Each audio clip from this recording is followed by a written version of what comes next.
And this is being recorded, so thank you, Bridget, for that. That way it's available to you after. If some people join late, they didn't hear the first of it, they like to hear the recording to get it all in. So I'm really happy that you're all here. Thank you for being here with the Family Exchange. We're talking today about success stories and strategies for those successes and how parent peer support providers help parents find that success. I want to start off with a few of the housekeeping things that NTAC has added to or has on our slideshow. This disclaimer just says in a lot of words that it's not the material of SAMHSA. It is our material, and it is approved by and prepared under the NTAC cooperative agreement that we have with them. In case there's any security issues with our Zoom link today, we will discontinue this link, and Bridget will send out a new link for us to join in. So thank you for helping us out with that, Bridget, but we never had a problem, but I have heard others have, so we'll hope to say that it's not. So thank you again for attending one of our NTAC sessions. Listed here are all of the incredible national partners that have come together to utilize their expertise and their subject matter knowledge to help inform the field by creating products, resources, and sessions like this one to enhance the behavioral and mental health fields.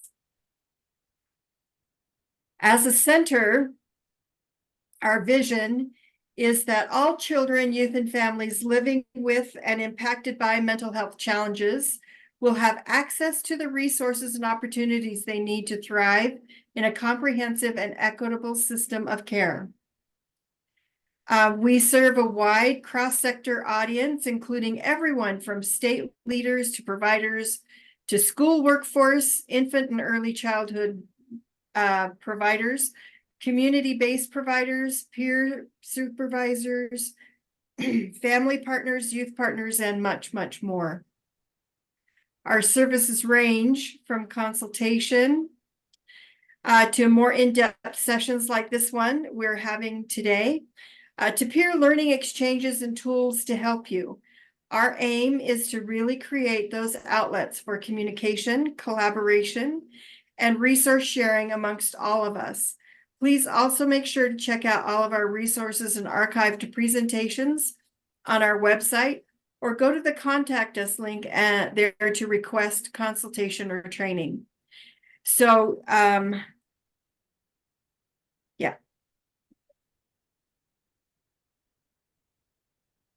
So before we get started, we just want to address some of the commonly asked questions that come up during the sessions to let you know, before we get started, some answers to these questions. In the follow-up email for today's session, you'll receive a certificate of completion, a link to the recording of this session, and a copy of the slide deck presentation that is being shown. You should also have received a copy of the slide deck in the reminder email that was sent to you earlier today or yesterday. And if you would like to access that to follow along, you're welcome to do that. So now that we've made it through the housekeeping items, we want to again welcome you to today's session. And it is on success stories and strategies. And I'm very excited about our panelists here who are going to talk about their stories and answer some basic questions. But if you have questions as you go through this training, please feel free to put them into the chat. I'll be monitoring that as we go along. And we have hopefully some time at the end where we can answer some questions as well. So this is just a little bit about today's agenda and what we hope to accomplish. We're going to talk about what people say. What are some of the expected outcomes of parent peer support?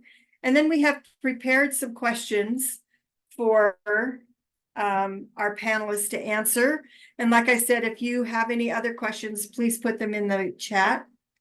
And then we'll end with some more, we'll talk about what's happening next month and something for you to look forward to.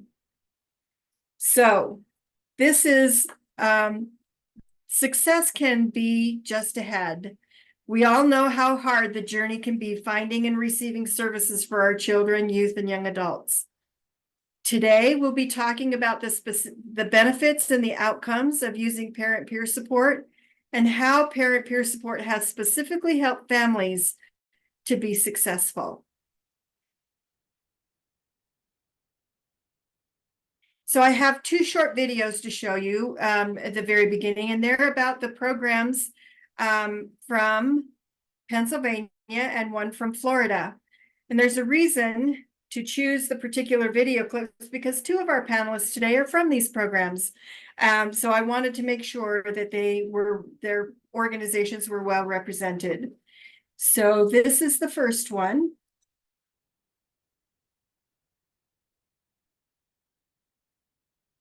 I understood what parents go through.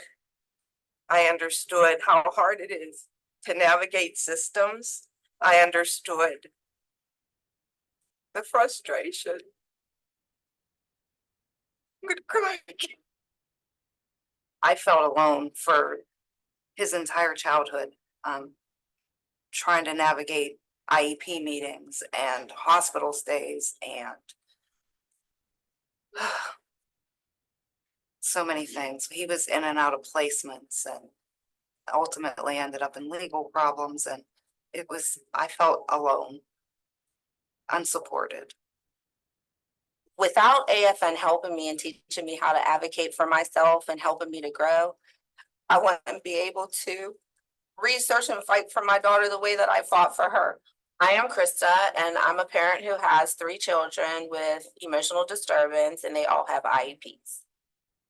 Without those experiences, my work at AFN wouldn't be what it is, because that's our passion.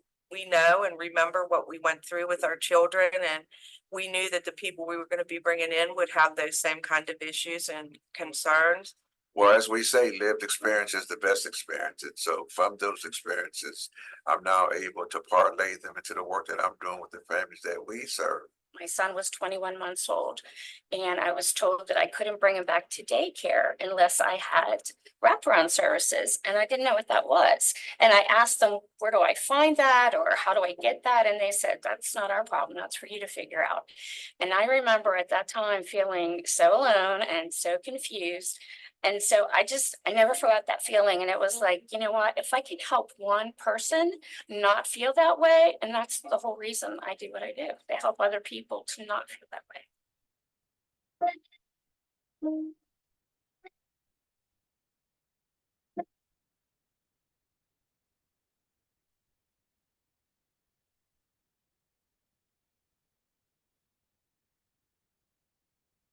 Okay, see if I can get back to my. I understood No, what not what I wanted. Okay, give me 1 second. Okay, there. Found it. Okay.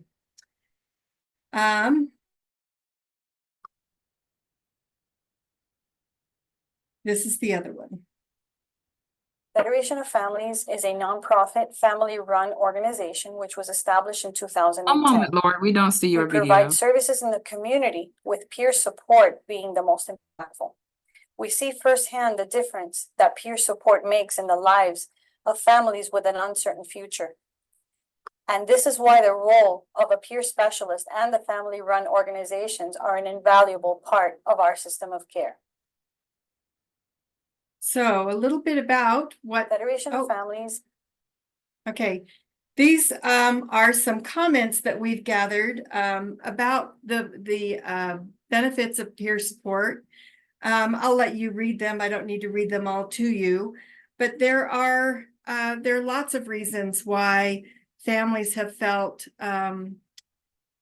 that benefit from having a parent peer support help them through the system. or to navigate hard systems. This video clip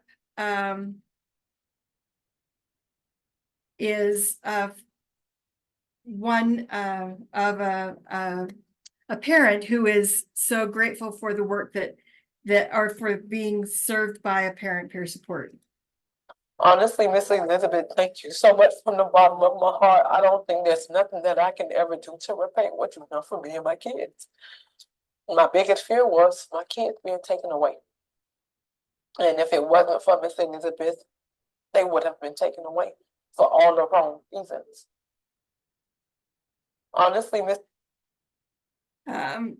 Some of the, we know that there are a lot of benefits, but also want to outline some of the expected outcomes there. And there are many. Here's just a couple that we came up with. Parent peer support. I still have things in my way here, sorry. Parent peer support services increase the child's engagement, reduces the rate of missed appointments and termination from treatment. And parent peer support providers increase engagement and outcomes in school systems for students with mental health and behavioral issues.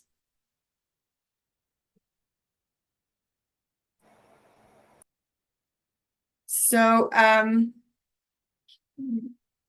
here's another video, and this is from Krista, who is one of our participants today, who's talking about the importance of or some of her success. There it is. My 19-year-old was accepted into the OVR program.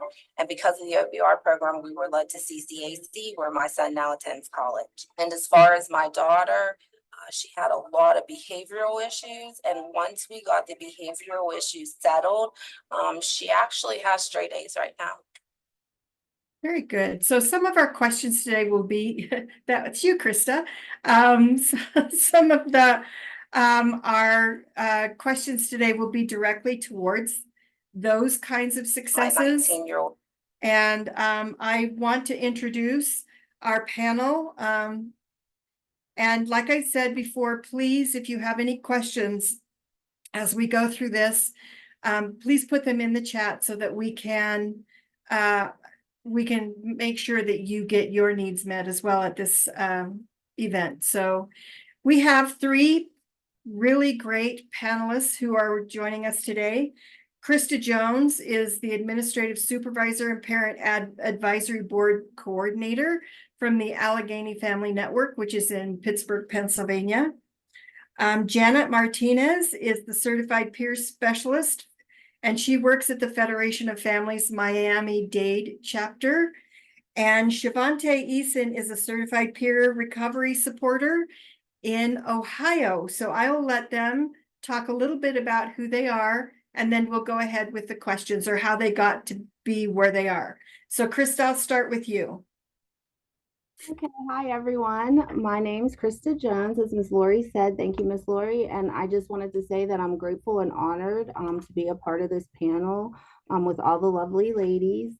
I got into working with parents because I am a parent that is raising 3 children. I've actually graduated the 2 boys. They are now 23 and 20. They're working and living good lives. We still deal with a lot of trauma. So even though we are working with peers and we have success stories, we still deal with traumas every day. My daughter Ruth, she's actually here with me today, so she got to hear that video. She is a senior now. She is graduating. She continues to have straight A's, and she is going to nursing school. So yeah, I really got into this field because I've wanted to follow in my mom's footsteps. My mom is the CEO at AFN, and she raised us with all of our traumas. And we got through it, and I was so amazed with her. We used to have homeless people at our house eating dinner. You know, she helped everybody. She started out in the church and home missions, doing soup kitchens and everything. And now she's the CEO of a $5 million agency. So, I mean, she is my motivation and my strength to do what I do. And I love working and helping people. So that's a little bit about me.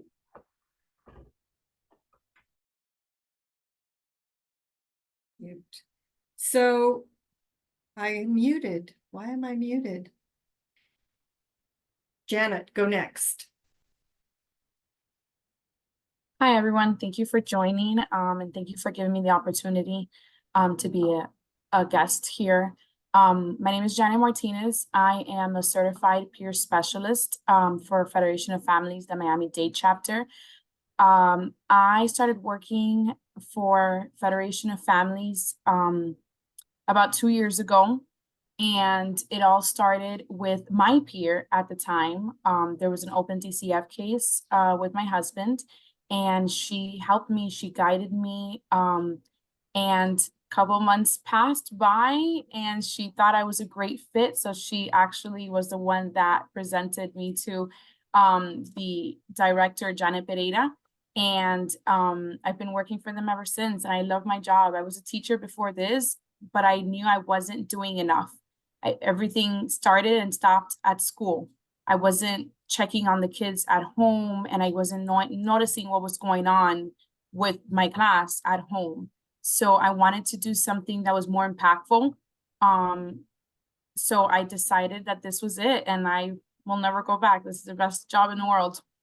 Great, thank you so much. Thank you. And Shavante is our last panelist. I'll let you talk about it. About Hi your everyone. Hi everyone. My name is Shavante Eason. I am, like Miss Lori said, and thank you, Miss Lori, for this opportunity. Thank you for everybody that gave me a good pep talk and coaching to actually doing this. I appreciate all of you guys. But my name is Shavante Eason, and I am a certified peer recovery supporter. I currently work at the Life Exchange Center, their Lakeshore campus at the Youth Transitional Housing Facility, where it's basically like I help the peers here every day on a day-to-day basis. I'm full-time here, and I come here every day from whatever it is, for talks to building skills that they need and everything. And I kind of got into the whole recovery part from my own personal recovery journey with dual diagnosis and things. And then I had ran into a situation with my children, and that got me into the family aspect of it. So I took a course and I fell in love with it. It was through Fred Love. And when I got that part of the family peer support, I was like, oh wow, like that was just like the switch to me. Like, yeah, I knew I had a calling to do this, but I didn't know how much the peer support family part impacts. To me, it's better than the recovery part. That's my personal opinion, but but I just didn't know it. So yeah, that's a little bit about me. Yeah, very good. Thank you. Thank you so much. And welcome to all three of you for joining us today. We're going to start off with some prepared questions that I gave to the panelists to respond to, and then we'll turn it over to you all as our participants if you have any more questions you would like to ask. Again, if you want to put them through the chat, and I'll be monitoring that as well. So our first question, and we'll just go in the same order if you don't mind. Our first question is, what do you know now that you wish you had known earlier? We'll start, Krista, yeah. Hi, Krista. I'm gonna go with, there's so many things I can say. I can keep it simple. So what do you know now that you wish you would have known earlier? I just wish I would have known that there is peer-to-peer support. So a couple things I didn't tell you about my story. My story, it starts with drugs and alcohol. So I was in addiction raising my kids. And even though my mom is who she is, if anybody's familiar with drugs and alcohol, we push people away. So I had to kind of figure this out on my own. And, you know, there is peer-to-peer support out there. There are people that care. We got us already in Pittsburgh, Miami, and Ohio, and there's people that are going to help you. So it's looking for those organizations and finding them. So what would I wish I've known? I wish I would have known that. And I wish I would have known how to find them. Yeah, very good. Janet. Yes, for me, the same, all the help that is out there that people don't know about. People don't know about all these resources that are available to them, and it makes them feel alone. And when you find all these resources, you realize that you're not alone. A little bit of my story, when I was a child, there was an open DCF case too, for sexual abuse. And my mom wasn't aware of all the resources that was out there. So I never got as a child the help that I should have gotten to get past it, to grow. And it's not because she didn't want to, it's because she just really, no one guided her, you know? And my line of work, that's what I do. I guide these families into getting the help that they need, getting the help that they need for themselves, for their children, for each family member. It's so individualized. And I have 5 children, and I am to my children what I wish my mom could have been for me back when I was a child. But that's because I'm aware of the resources, and it's something that unfortunately she was not aware of. Okay, very good. Shavante? Yes. So what do you know that you wish you had known earlier? I wish I knew earlier in my recovery journey about peer support, what about peer support and how peer support can not only have a, hold on, y'all. Peer support, how it can not only hold on 1 second. I got to get my thoughts together. I'm sorry, y'all. Good. Yeah, hold on. About what peer support is and how peer support can not only impact your recovery journey or help families navigate resources and overcome challenging times, but the value that and hope that peer support brings.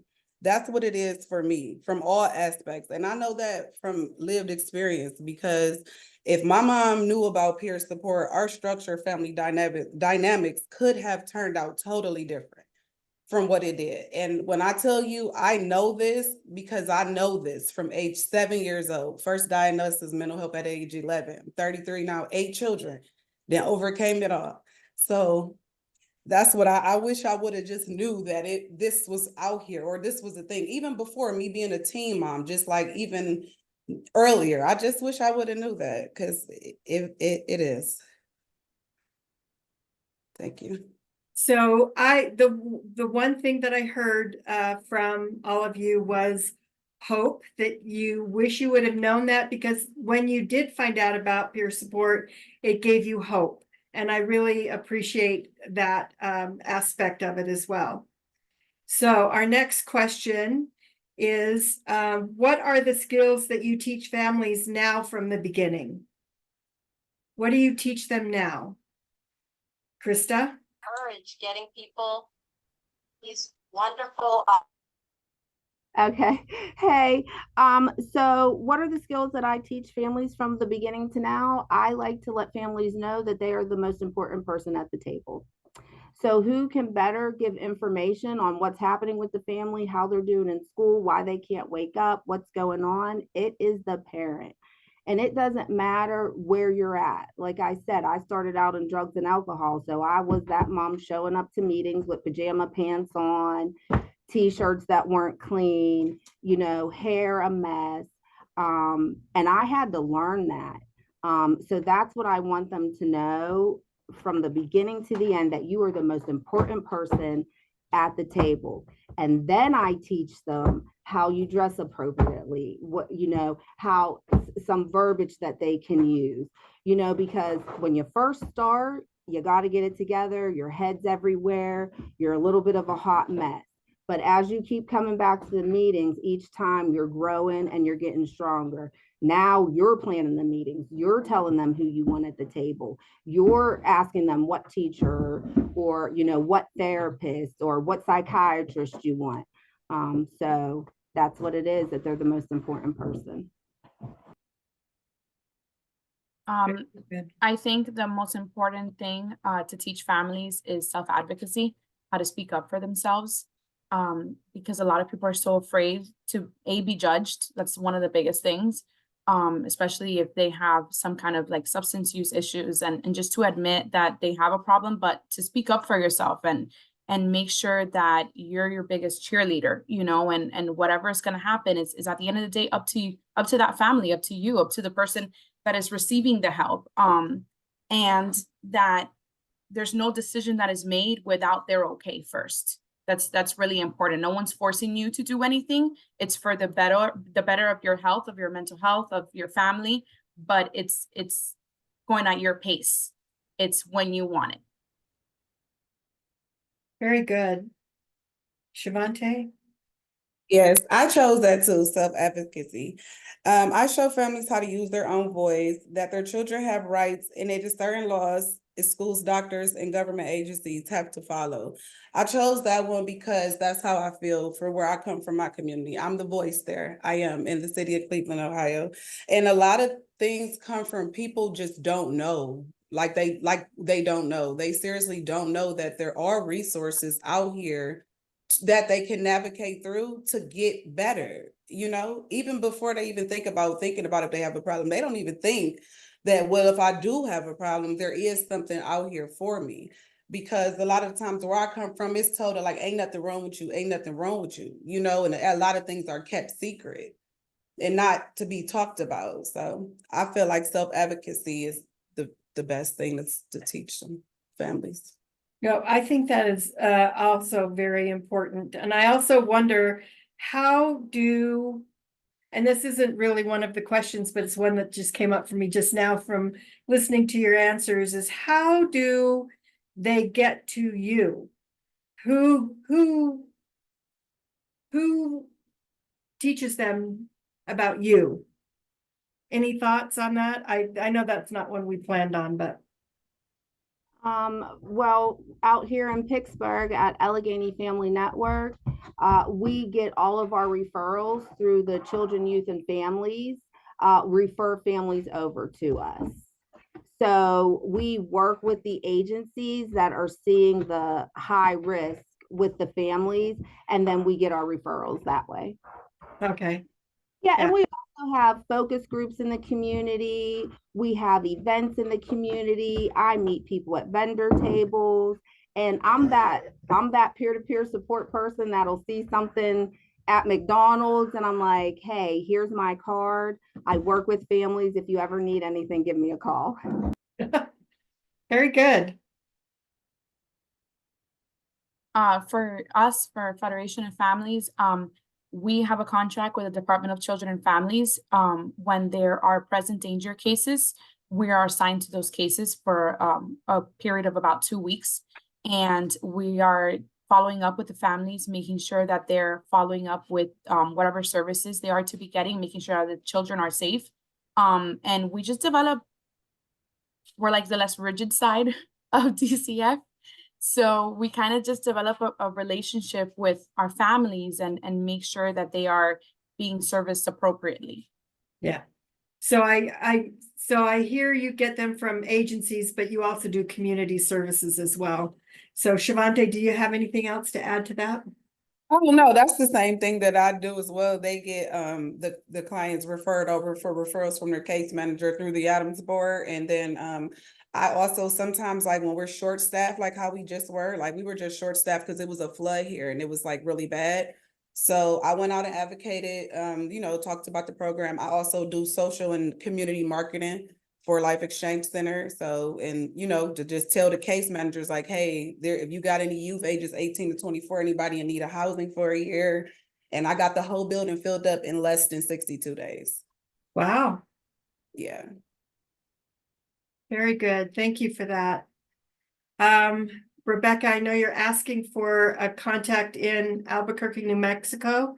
If you would email me, I have a list of people from different states that I could probably put you in contact with. Or private message me in the chat with your email and I will get it to you. Okay, while we are moving on to this is the next question is, who is the most helpful in getting those skills to you? As parents, who was the most helpful? Your parent peer support maybe, but who else helped you get the supports and helpful to learn skills that you needed? So in my case, the most important and helpful people were the family support partners. I actually, when I reached out, it was Maria Silva that was, and she's still here at Allegheny Family Network, but I got to the point where I needed so much help. I just reached out and I wasn't working here then.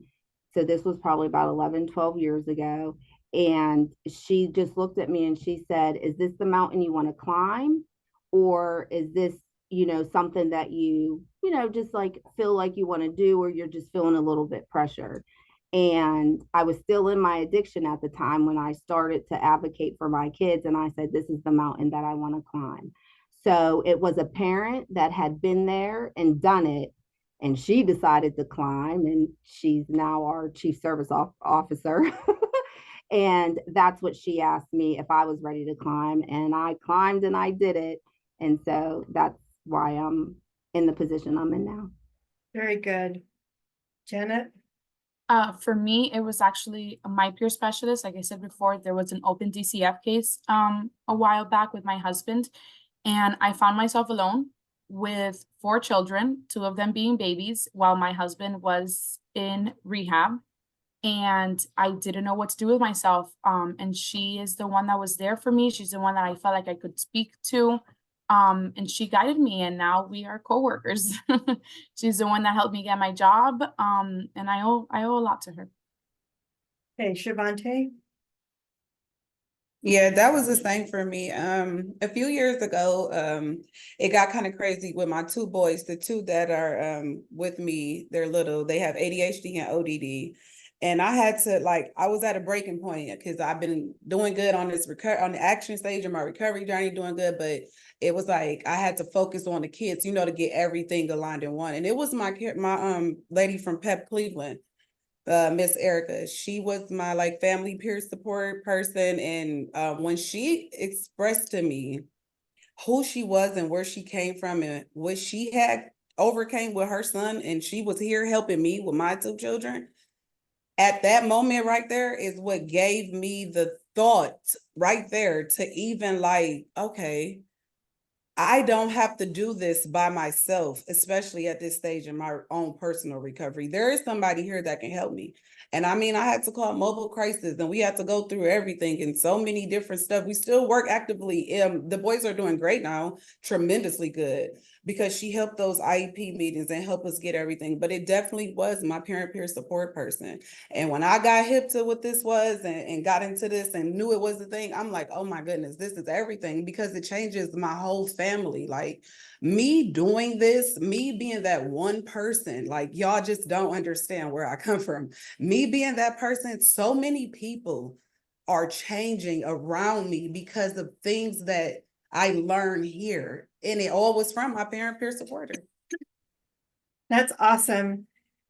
So the additional training maybe that you all received, was it just additional peer support training, or did you get other kinds of training? What was the training that helped you the most? For me, I would have to say all the credentialing helped me. So I did this the SFW training through Temple University, and I did the leadership FSW training through Temple University, and then I did the PPS training. They all help. They're all about how to work with families and how to work with them strength-based. But I mean, you know, when you get into this field, you do motivational interviewing training, you do trauma, diversity. Um, you know, the mandated reporter training was good, you know, just learning the things that are mandated to report. I didn't even understand all of that. That was good. So the training that we have in this nonprofit field is absolutely amazing, and it's all strength based, is what I like. Very good. Janet? Yes, for me, we did the CRPS training, and it just touches such a big amount of things. There's mentoring, there's recovery, peer support, there's advocacy, there's the motivational interviewing. So we definitely have a big array of things that we had to learn about, train for, in order to do the job that we do. And it just helps us connect with so many different types of people, you know, and everything that they bring to the table. And we can resonate with them because of our training. Very good. Shavante? I heard you Yes. say that you did the Fredla training. Is there other train, and Fredla training has got a lot of aspects to it as well. Yeah, I did the FRELA training for the parent peer supervisor. That's when I first got introduced to them. But I already did training through OMOS for family peer support and recovery peer support. I also took emotional CPR. That was like one of the family peer support from FRELA and emotional CPR with the lady in Illinois. Those are like the key to like everything right there. Those two changed my life, and it's continuing to change my life. Like seriously, like everything else is just like little building blocks and steps, you know, but you always gotta take steps before you really get that moment that you need to get something to click in you for it to be a real genuine, you know, in the heart thing. But yeah, those are some of the trainings I took. Good. I don't know that I've heard of emotional CPR, so that's very interesting. Oh yeah, I'll give you the information later on, or you know, or email it or Yeah, something. email it to me and I'll include it in my resource page. Because So go ahead. no, go ahead. No, what I was saying was basically like how you do those trainings for peer recovery, family peer support. You go through the trainings. It's the same thing. Like for a couple days, I believe it's 3 days. You do it and you get a certification, a little certificate. Good. Yeah. Good. Very good. Okay, on this next slide, it's just another short clip of this sweet mom who was so appreciative of her parent peer support worker. She came to my house on a Sunday. Not her regular hours, you know, and talked to me. And she listened, you know, and I didn't really have to fight anymore by myself. So that what I liked She came about to my that particular video clip was talking about going outside of the boundaries of an 8 to 5 job. It is not just that. And like she said, her peer support worker came on a Sunday to talk to her. This is an important topic. I think that's important for us as peer support workers to help our families know how to tell their story. How important is that? Or how do you put that? How do you explain that to families, Krista? I think it's very important to tell your story. And I've just learned that it's important to tell what part needs to be told. So I have drug and alcohol in my story. But if I have a mom call me and she's dealing with an IEP, I'm not going to say, oh, hi, I'm a mom that has drug and alcohol. You know, I'm going to stick to my IEP part of the story. I'm going to stick to the part where I started advocating for my kids and what's important about the IEP. Now, if I get a family that needs help with an IEP and they do have drug and alcohol, because I didn't mention, but I'm a recovery coach too, I'm going to offer them to come to my drug and alcohol support group, and I'm going to help them with their IEP. So telling your story is very important, but I think you need to know what part to tell at what point. And then you don't want to ever one up your family. So you don't want your families to say, oh, you know, if I had a family with drug and alcohol and they came in and they're like, I'm struggling with drug and, oh yeah, girl, I struggled with drug and alcohol too. I did this and this and this, and I did this and that, and I went through this and this and this.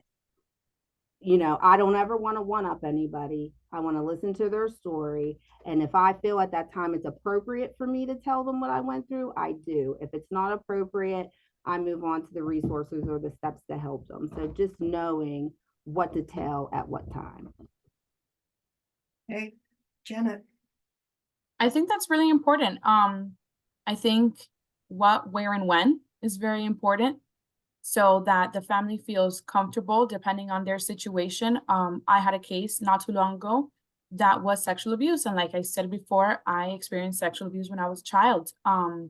And I shared it with her, and she was very emotionally distraught at first. And when she saw who I've become, she kind of was like, wow, so we're going to get through this. My child is not going to forever be scarred, and she's going to, you know, be able to be successful. And she compared her child to what she can be, like me, you know, when she gets older. And that gave her a lot of hope, a lot of hope. And honestly, it even gave her the strength to go ahead and do the restraining order and just be on top of her child and get her the help that she needed right away. She was already in therapy. She moved. Like, that gave her the biggest push that she needed to see who I was and who I grew out of being. So I do think it's very important to share your story as needed, you know. Good, Shavante. Yes, I think the same thing. I think it's very important for you to tell your story, but it's a time and a place for all parts of your story throughout the process when you're working with that family. Like Janet and Krista said, I definitely agree with that, because you don't want to one up somebody, and you don't want to disclose what you don't need to disclose, and you don't want to take the focus off the family with them trying to figure out so much about you. It is great that you can meet that family or multiple families and, you know, throughout all their journeys, but you don't want to do that with telling your story. So one thing that I had a bad experience with telling your story is that we had a peer support worker who made all the work about this family about her story instead of about the family's story. So it really has, you know, I think Krista said, don't one up your family. Don't overshadow them either. You know, make sure that they know that their story is the most important story, and you're just helping them move along in that way. The other thing is teaching families how to tell their own story, because sometimes that can be in a circular pattern, and people quit listening after a while. So do you also spend some time with families to teach them their own story? So at Allegheny Family Network, we do trainings with the parents. And one of our trainings is how to tell your story. Yeah. Yeah. And one of the things that we emphasized when I was doing this training as well is the KISS principle, is keeping it simple and short. And so, you know, when some people only have that much time to listen to your story, but you need to tell the most important pieces of it so that they understand what you're going through. Janet or Shavante, do you have anything to add to that?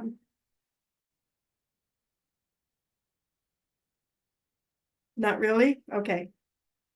Okay, moving along, one more important question, I think, is how important was self-care on your journey?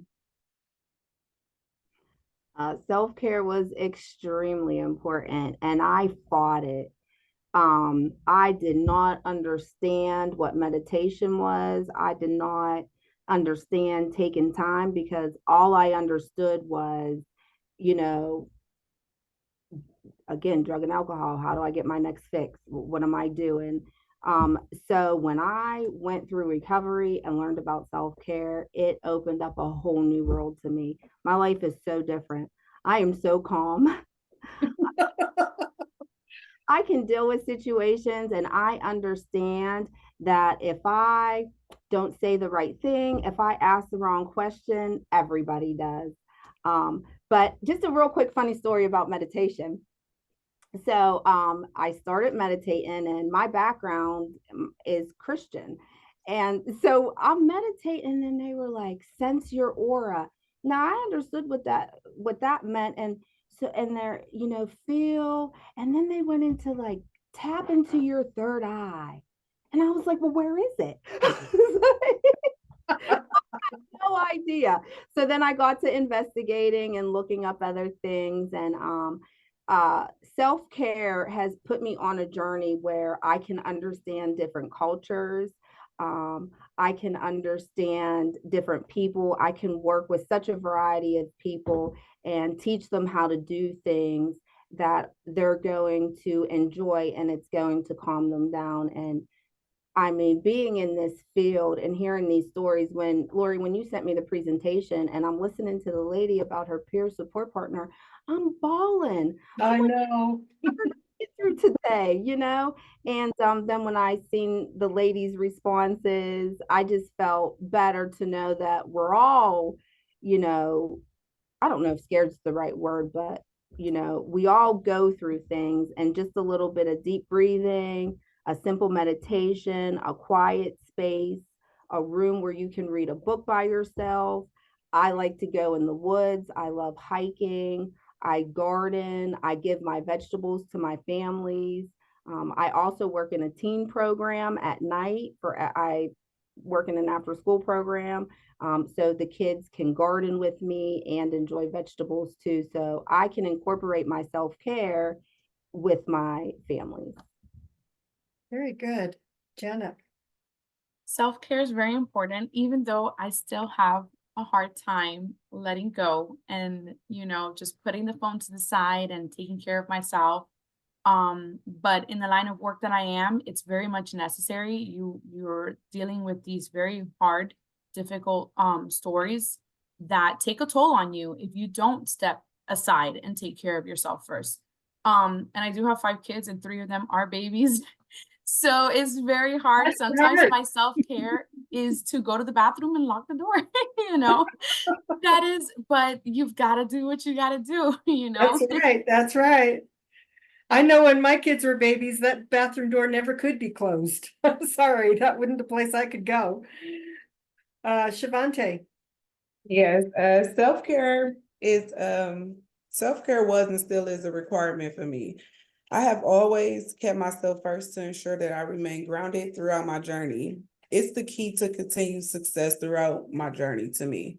Like, I even come up with like pre-burnout measures. Like I'm about to create it's going to be like a 7-day type of devotional type of thing, but it's like things you can do meditatively, holistically, spiritually, to keep yourself grounded. Because when you're in this situation and you're a mom or you're a person that has a lived experience or not, just dealing with life, period, everybody needs that, to know that self-care is important.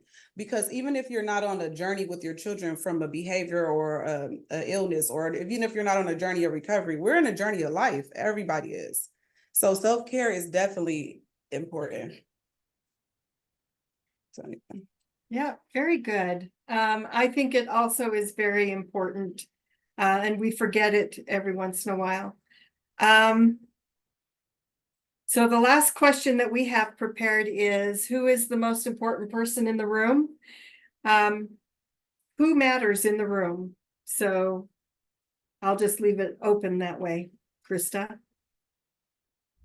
I always say the most important person in the room is the parent.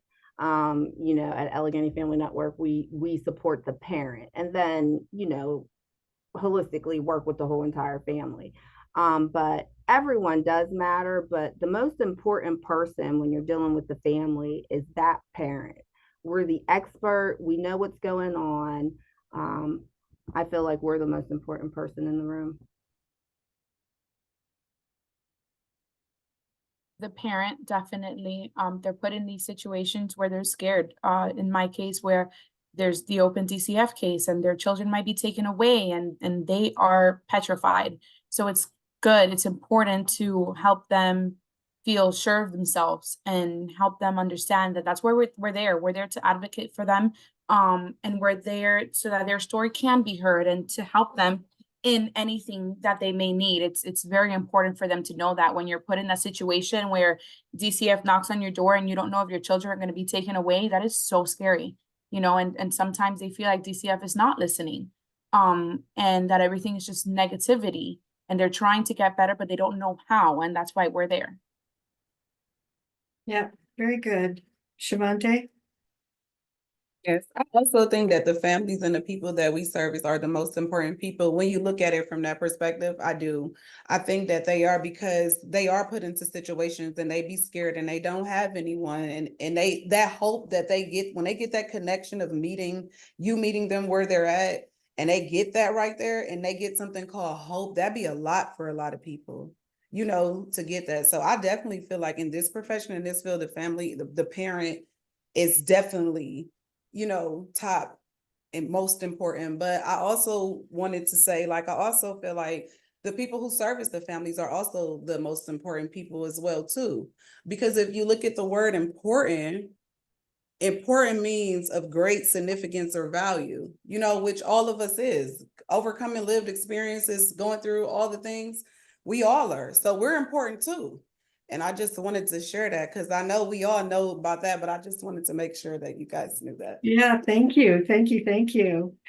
One thing that I remember as a young mom, and that was many, many, many years ago, but the very first IEP meeting I went to for my son, I was asked to sit in the corner.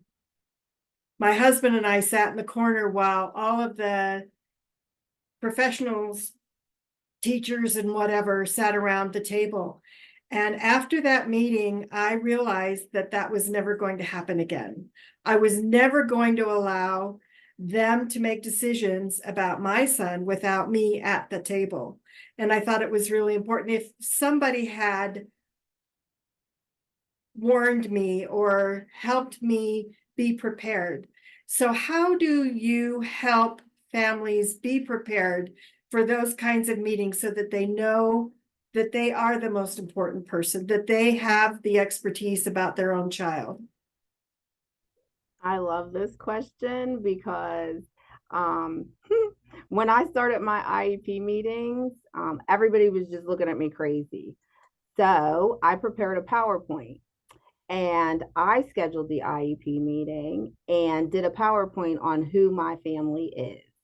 And I walked everyone that interacted with my children at the school, security guards.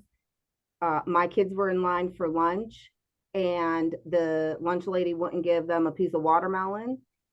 I was so upset. I invited the lunch cafeteria supervisor, security guards, everybody that was nurse, and did the PowerPoint slide presentation on my children and my family. And I take a binder. I tell my families to make a binder, keep all their information because documentation will save your life. And I put the picture of my kids. And each kid had their own binder. So every meeting I went to, that binder was in the middle of the table when we sat down. So that's what I like to tell my families. You teach them about your families. You, like, if you need help making a slideshow, I will help you. Give it to them. You put it up. You train them on who your family is. Then work on everything else.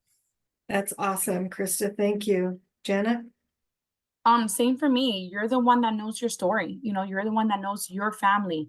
These DCF and everyone that's is coming from the outside and they don't know who you are. They don't know how your family dynamic works. So the only way that they'll know is if you speak up, and that is definitely enough for my families to speak up, because like I said, they're coming from the outside. You know, they don't know what's going on. They just know that one allegation that is being talked about, but they don't know everyday life.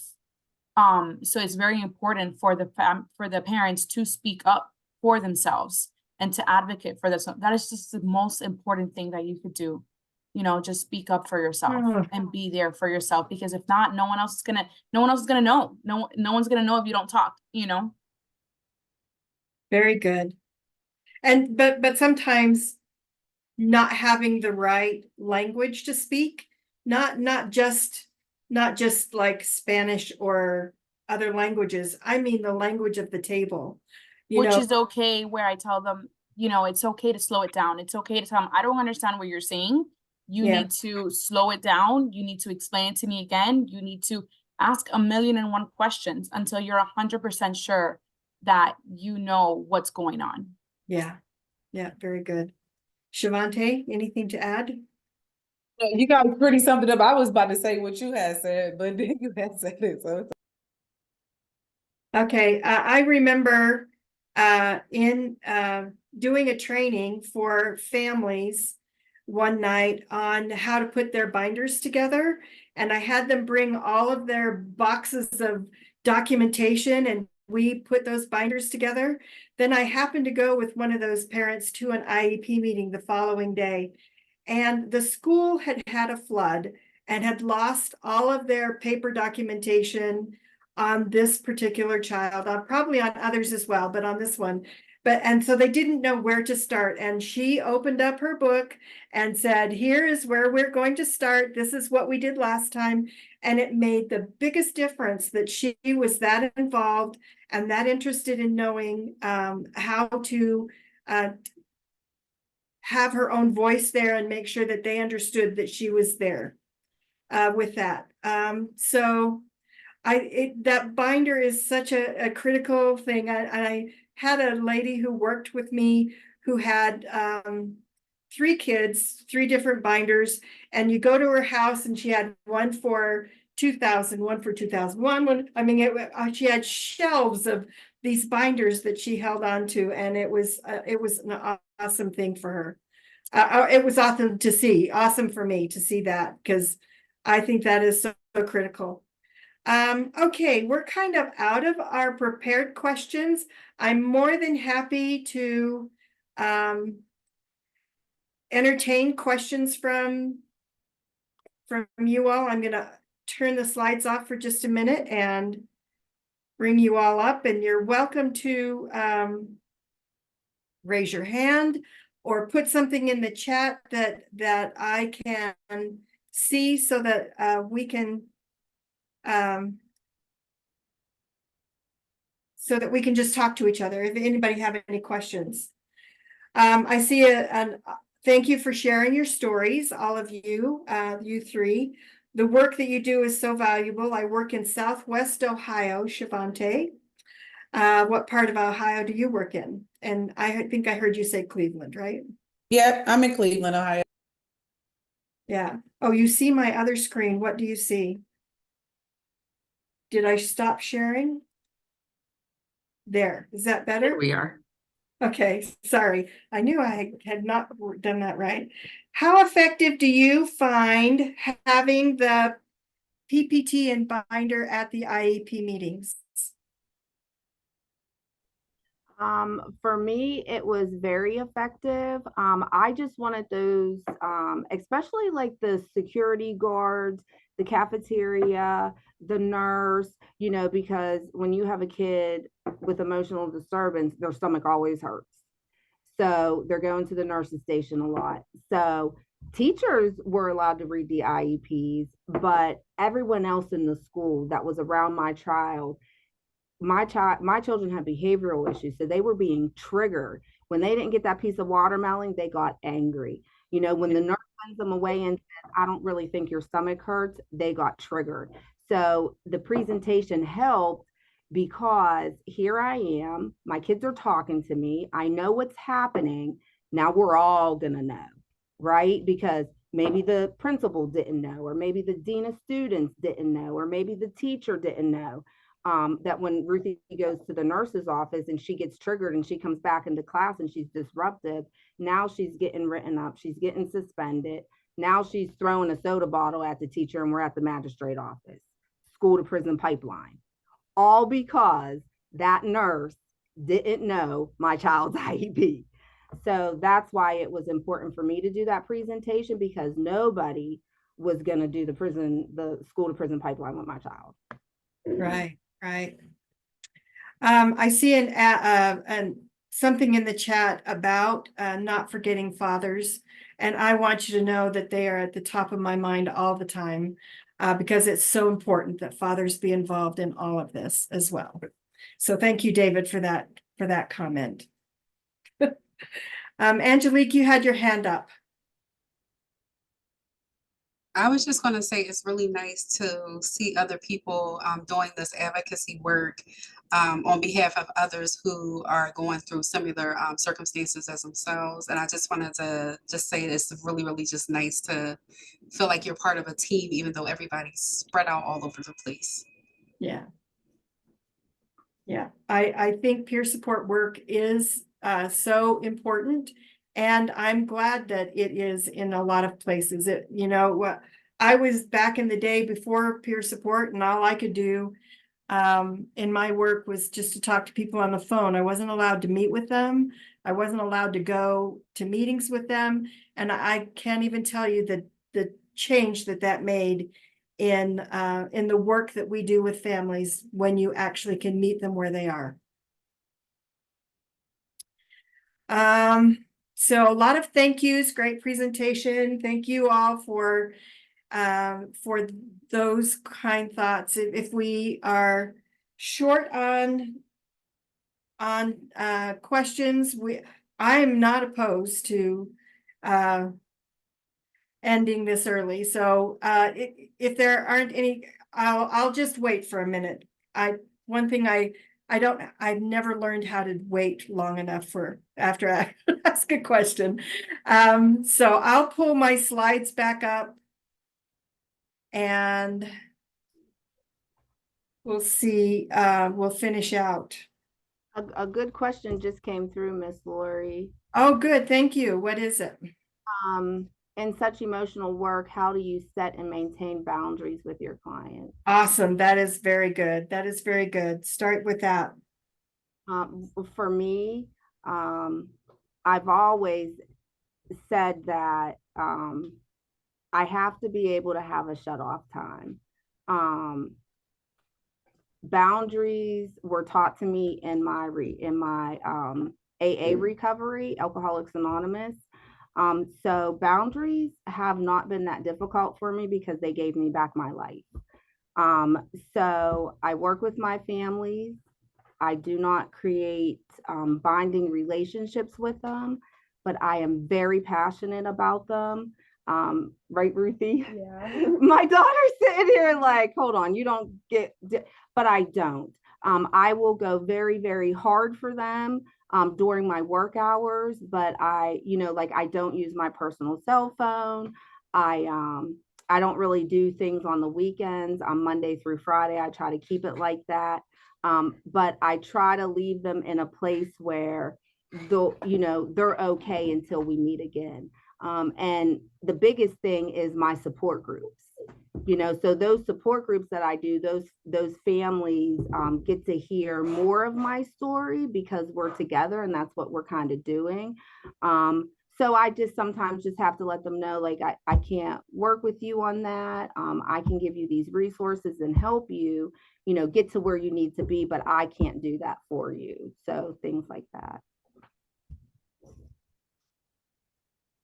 For me, boundaries is still something I struggle with. I do only have these families for a period of 2 weeks. So it is a short amount of time, but in that short amount of time, we do create a connection, and I do have families where, months will pass and they'll send me a picture of their brand new baby that they had. But it's all positive things. It's never been something that, they're calling me nonstop. Again, I do leave families when I am working with them in a position where they can live without me, and that they can they'll be okay until the next time we see each other. Same thing like Krista. But if anything does arise, they do know that they can reach out to me. Very good. Shavante? Oh, sorry, I was looking for the mute button, the unmute button.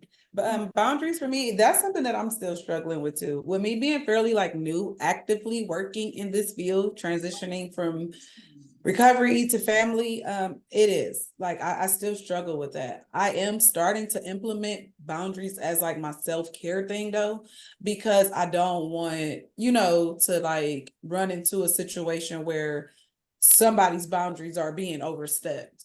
So that's where I'm at with it, because I haven't really like worked with a whole lot of families. I'm more so individual with just youth, and if they have things that them and their families wants to work on, then I work with them. Yeah, yeah. So a question came in that says, are you familiar with the certified family partner position? I would like to know, Maricela, I think that's how you say your name. How is that different from a parent peer support worker provider? You want to unmute and Oh, talk I to wanted it? to watch that. I'll watch it later. Okay. Okay.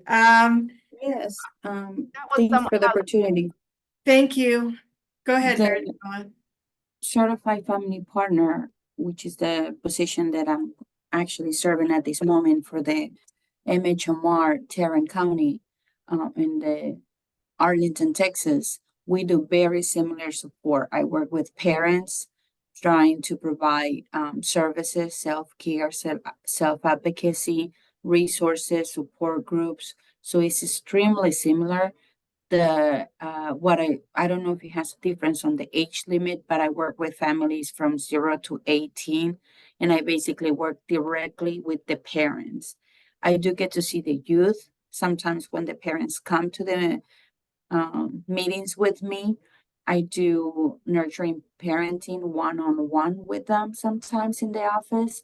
And if the children are here for a medication management appointment, they come in and I have different fidgets and strategies that I work with the kids, activities that I work like the five love, it went off my mind, the five love styles, Yeah. languages, yes, thank you, that I can work with parents. So I do engage with them, but my main concern or my main direct contact is with the parents. So it's extremely similar. I just think that the name, a lot of people are not familiar with. Yeah. And I just wanted to share with you all. Well, thank you. for the Thank you for opportunity, sharing Jill. that. I'm glad that you did. And it might have something to do with whatever certification it is that you get. It might have just, there are different names all over in all the states. There are a lot of different names. So can I ask, Lolita said, can I ask you if you handle other domains with your families or just working with them on their primary concern? And maybe Lolita, if you want to come off mute and tell us, like, what are you thinking about? Um, in our instance, we deal mainly with mental health families that have mental health challenges with their children, but oftentimes they'll come to us to have other areas like food, housing, or domestic violence. They'll have other kind of issues that's going on. Do y'all also assist with those things, or do y'all stick primary with what they came to you for? So Krista? At Allegheny Family Network, yeah, when you get comprehensive services, we do have a housing specialist, we have an employment specialist. David, I did want to let you know this if you're still on. We have a Fathers Involved Now program where we work with fathers, and right now we're working with Dr. Lynch across the federal government to house father family coordinators in certain parts. Of Pennsylvania right now. So that is a area that Ruth is very passionate about. But we have LGBTQ plus, we work with CYF. So yes, if you're a part of our comprehensive services, that family support partner or family that peer-to-peer support can refer you to the housing specialist just to work on housing and refer you to the employment specialist to help you get a job. And then you still meet with your comprehensive FSP 2-4 times a month to go over everything else. So yes, we do. Yeah, I think it would be hard to ignore everything outside of just this one element, but I know funding is what it is, and sometimes that we have to. Janet, do you have anything to add? Yeah, so with us, we do deal with a lot of different situations. We do deal with domestic violence, environmental hazard situations, inadequate supervision. There's a lot of different type of families that we deal with, and it just depends on what comes in from DCF. Like I said, with me, we're peers to our families when there is a present danger safety plan active, and it's depending on what it comes in for. Yeah. Yeah. Shavante, anything? Yeah, well, here at the Life Exchange Center, the youth, they do come, like from the case managers, they all do have case managers. They do try to stress, like, you know, the difference between the case management and peer support, but most of the case managers here where we at, because of how everything is, you know, everybody's overworked and under budgeted and all that. So we have to actually go and do those things, like the things that's a part of their case plan. If it's helping them for looking for a job, helping them get navigated with their food stamps, helping them. Some people even are here who have kids who are in children and family services. So if they need to go to their court dates or their appointments or just anything that they need, you know, we always are here for them to help them navigate through whatever it is. It's not just like a one type of thing, you know, and then that's it. This is a 12-month program here where I work. So these people, I build a relationship with 5 people, 12 months, and it recycles and recycles. And then I go out and get other people and they come and it recycles and recycles. And you will be amazed from what you'll help people with, from getting emotional support animals registered and showing them, like, if they can't afford it, there's some little fundings for things like that, all the way to helping somebody with something with children and family services with their children. And these youth here are between ages 18 to 24. So we're not, you know, they're still young with all this going on. Yeah. So maybe you have done this as well, but in your own families, and maybe not you, Janet, because you have 3 babies. But I'm just thinking, as our kids grow up, sometimes they need their own peer support.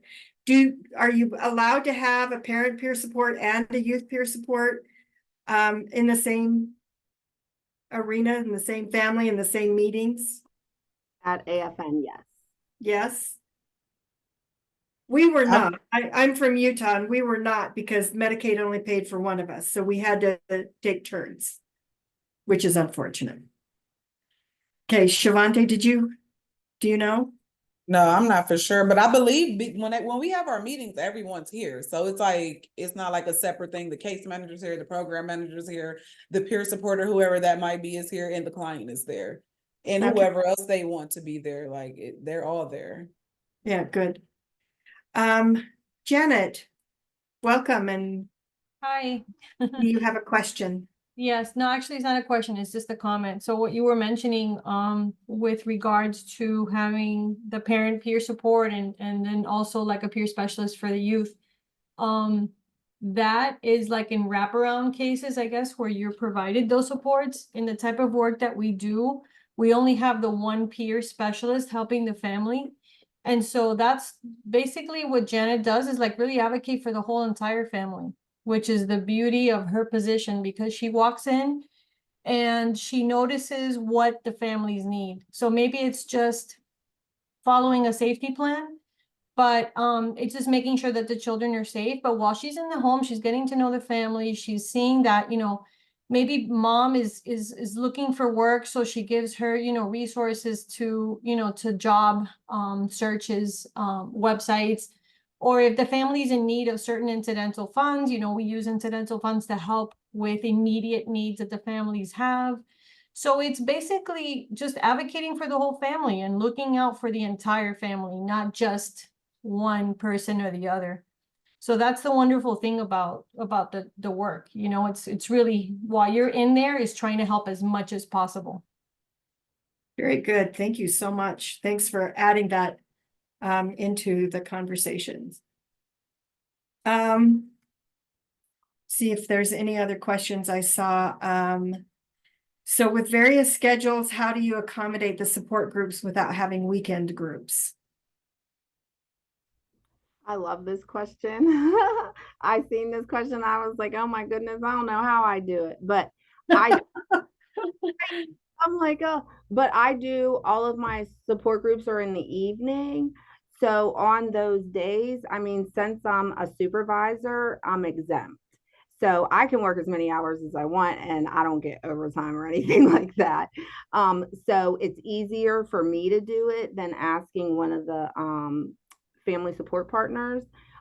So what I do is I just come in later that day. I might start my day at 10 o'clock if I have a 6 o'clock support group, and I do them all through the week. So twice a month, I do a Circle of Parents support group, which is the national support group with families that are at risk of CYF services or NCYF services. And the families, we just get together and we talk. There's a lot of cussing at that table. So if you don't like cussing, you shouldn't come to that group.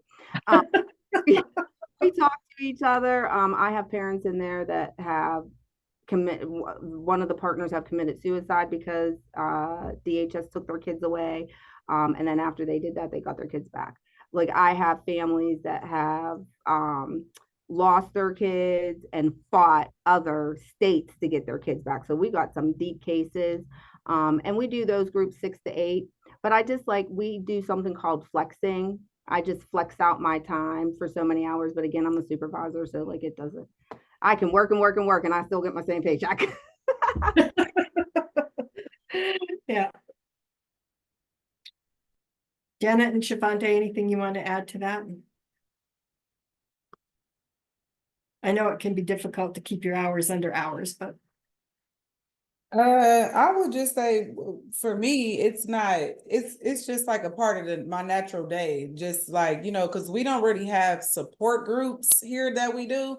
We just do like meetings, cause this is an independent type of thing. It's not like, they don't have support groups, so we don't do that. But I just say prioritizing your time though, and learning those pre-burnout measures and prioritizing your time. That's what I would say. yeah, very good. Very good. One thing I wanted to let you know about is Fredla has every year an annual Parent Peer Support Institute coming up April 16th, 17th, and 18th. And you're welcome to register for that, and you can go to Fredla and find it, or I'll include it in the resources on the page that gets sent out to you.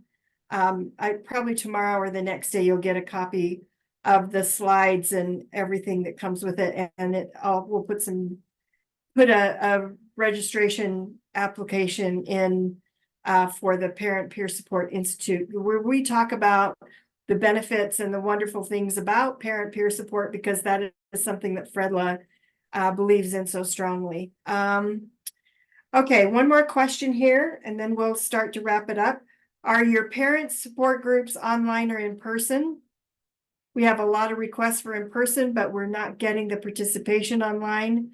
And online is challenging as well. And I'm wondering what's working with other communities.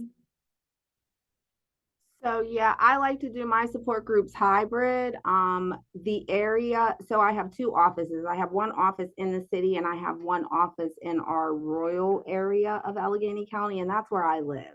I live in the rural area. So I do it hybrid because it's 20 minutes. I don't understand it, but like people act like they're driving out of state. I know that's true. 20 minutes. So I do it hybrid, and I get my part. The best way to get participants for me is I get a rapport with the families that I work with, and that I get a rapport with all the family support partners here. So we have a staff about 50. And I make sure I get good relationships with everybody, because the better relationship you have with your coworkers, executives, vendors in the community, the more people that are going to come to your group. So I make sure that I get out there, people get to know me. I take flyers everywhere. I do vendor tables everywhere. I think that's how Lori got in contact with me. I mean, I was honored when she asked me to do this, but she was referred to me through somebody else. So I think it's all about the rapport you make with people. It's how you get your families to come. I do it hybrid. I always do my meetings hybrid so people can come in person and Zoom. And then I just look at the audience. If I have more families in the city come in, then I'll move my venue to the city. And then I'll zoom in my rural communities. But if I have more of the people in the rural communities come in, vice versa. So that's how I do. Yeah. Sounds like a good plan. Okay, I just want to take some time to thank you, Krista and Janet and Shavante for your participating in this, even though it made you a little nervous. We're so grateful for the time you spent and the efforts that you do to make peer support really great in your community. Thank you so much for that. And thank you for presenting today. We have just a couple more slides to get through. You'll notice at the end of the slides, I've got 2 pages, 2 whole pages of resources of things about peer support. What we're missing on those 2 pages. Somebody asked for a list of all of the trainings. I'll go back through the presentation and I'll list all the trainings that I am familiar with. But that doesn't mean they're available in your area. So just so you know that they may be listed here, but they're not there. And so you have all these resources to talk about we call them in Utah family resource facilitators. I'm sorry, that's not what they are. Parent peer support partners around the country. So, and so these resources can be really good. And you can also find a bunch more on Fredla's website, which has a whole list of resources for parent peer support. Next month, we are talking about engaging families, including one of the questions specifically for engaging families was how to include those single parents, both dads and moms. That's one thing that we're going to talk about next time. We have a great speaker lined up to come, and she calls her training the ripple effect. So that's what we're going to talk about next time. If you are here today, you're registered for the whole series of these events, but please feel free to share this registration link with anybody in your area or who you work with who might be interested in participating, because we love to get as many as possible. So the NTAC also has a System of Care virtual summit coming up. It's May 14th through 16th. It doesn't cost anything to come, and there's a lot of speakers and a lot of good keynotes that are going to be awesome to hear and motivating.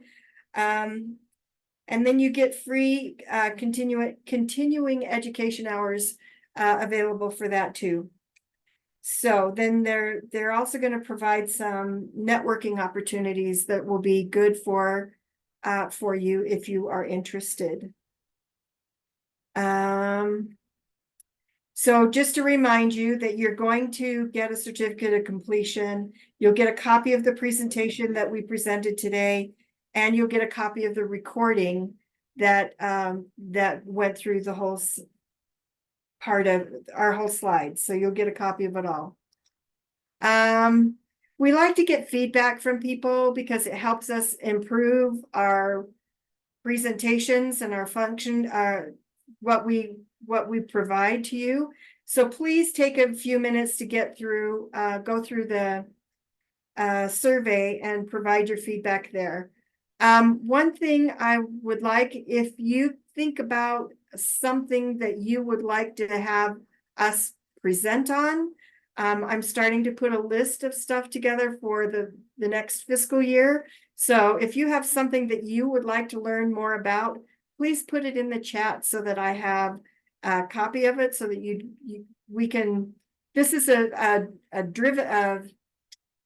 this is driven by the participants. So this was a topic that somebody else asked for last year, and that's why we got it this year. So I want to make sure that we cover all the things that are important to you as well.